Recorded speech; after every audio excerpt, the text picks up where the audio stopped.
अत्यंत गंभीर बाब ही आहे की छत्रपती शिवाजी राजेंचा इतिहास हा CBSE मध्ये आत्तापर्यंत आला नाही आणि CBSEचा पॅटर्न जे काय शिक्षणाचा आहे ते कित्येक वर्षापासून आपण आपल्या शाळांमध्ये इंग्लिश स्कूलमध्ये राबवत आहोत।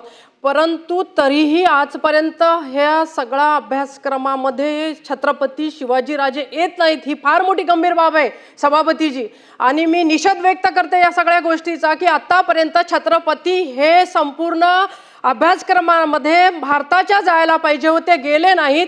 त्याचा निषेध तर मी करतेच, परंतु मंत्री महोदयाने या उत्तरामध्ये सांगितलेलं आहे की आम्ही चर्चा केली। काय चर्चा केली तुम्ही? इतके वर्ष झाले छत्रपती आतापर्यंत आम्ही या CBSE मधून दाखवू शकलो नाही, मुलांना समजवू शकलो नाही, तर नेमकी काय चर्चा झाली आणि ठाण मांडून तरी काय इकडे आपला प्रश्न सुटणार आहे?